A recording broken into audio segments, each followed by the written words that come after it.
ইব্রাহিম উপস্থিত প্রিন্ট এবং ইলেকট্রিক মিডিয়ার সম্মানিত সহকর্মীবৃন্দ, উপস্থিত ডিবি সহকর্মীবৃন্দ, আসসালামু আলাইকুম।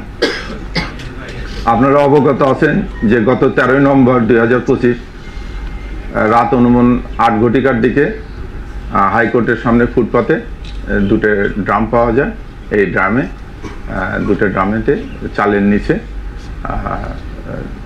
টুকরা টুকরা 26 টুকরা এক ব্যক্তির লাশ পাওয়া যায়। এতে সমস্ত দেশব্যাপী তখনই প্রিন্ট এবং ইলেকট্রনিক মিডিয়া চলে আসে এবং এটা ব্যাপক চাঞ্চল্যের সৃষ্টি করে। এটা নিয়ে থানা কাজ করার পাশাপাশি আমিও ডিবির টিমকে পাঠাই, যেহেতু এটা রমনা জোন এলাকায়। আমি রমনা ডিসিকে তাৎক্ষণিকভাবে নির্দেশ দিই যেটা ছায়া তদন্ত শুরু করার জন্য। তদন্তের এক পর্যায়ে আমরা মৃত ব্যক্তির পরিচয় উদ্ঘাটন করি। তার নাম আশরাফুল ইসলাম, বয়স 47। এটা আসলে একটা আমি প্রথমে থেকে শুরু করি যেটা একটা ত্রিভুজ প্রেমের কাহিনী। আসলে হত্যাকাণ্ডটা ঘটেছে এই প্রেম গঠিত সংকটে। এখানে জরেজুল ইসলাম নামে যে প্রধান আসামি, উনি মালয়েশিয়া প্রবাসী। উনি মালয়েশিয়া থাকে। মালয়েশিয়া থাকা অবস্থায় সোশ্যাল মিডিয়ার মাধ্যমে একটি অ্যাপসের মাধ্যমে প্রায় 3 বছর সামথিং আগে এই কুমিল্লার একজন শামিমা আক্তার কোহিনুর নামে এক মহিলার সঙ্গে তার পরিচয় হয়। তাদের ভিতর বেশ ভালো সম্পর্ক, একটা প্রেমের সম্পর্ক স্থাপন হয়। এই জরেজুল ইসলাম গত আনুমানিক 1 মাস 10-11 দিন হলো দেশে আসে এবং এই শামিমা আক্তারই তাকে এয়ারপোর্টে রিসিভ করার পর যথারীতি জরেজুল তার বাড়ি রংপুরে চলে যায়, শামিমা কুমিল্লায় চলে যায়। তাদের ভিতরে এই 1 মাস যাবৎ বিভিন্ন সময় টেলিফোনে অন্তরঙ্গ কথাবার্তা হয়। জরেজুলের স্ত্রী এই বিষয়টাই ধরে ফেলে যে তার স্বামী অন্য এক মহিলার সঙ্গে পরকীয়া লিপ্ত অবস্থায় আছে। তখন জরেজুলের স্ত্রী জরেজুলের খুব ঘনিষ্ঠ বন্ধু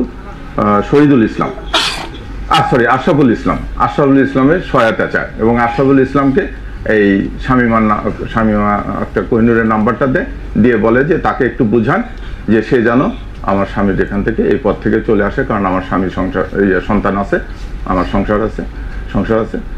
তাই এই আশরাফুল তার সঙ্গে কথা বলতে বলতে আশরাফুল এক সময় তার প্রেমে পড়ে যায় এবং আশরাফুল এই ভিডিও চ্যাটিংয়ের সময় বিভিন্ন তাদের সঙ্গে অন্তরঙ্গ মুহূর্তের ছবি তোলে, এই অবস্থায় ভিডিও চ্যাটিং করে।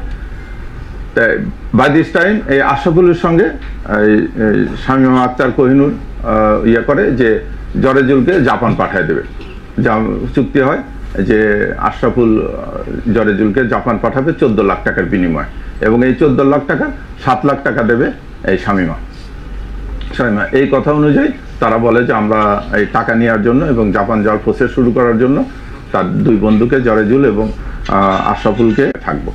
এই অবস্থায় বাসায় উঠে বাসা পরিষ্কার করার পরে তখন বাসায় আসার পরে তারা বুদ্ধি করে যে জরেজুল এবং শামিমা যেহেতু আশরাফুল আছে, আশরাফুলকে আমরা কমলার জুসের ভিতরে ঘুমের ট্যাবলেট দিয়ে ঘুমার পাড়ায় দেবো, যাতে আমরা বেশিক্ষণ সে গভীর ঘুমলে আমরা বেশিক্ষণ শারীরিকভাবে মিলিত হতে পারি।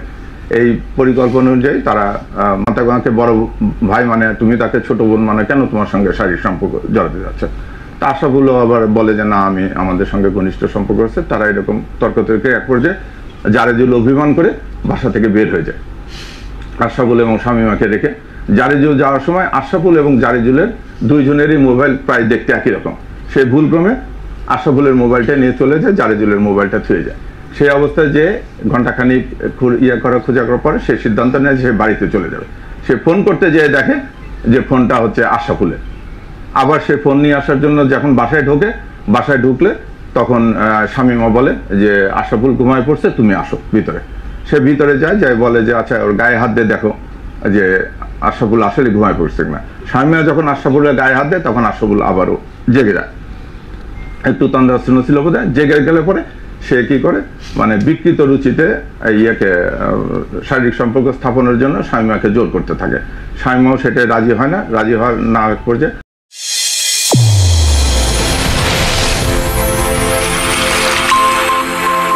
চ্যানেল A1 হৃদয়ের স্পন্দন।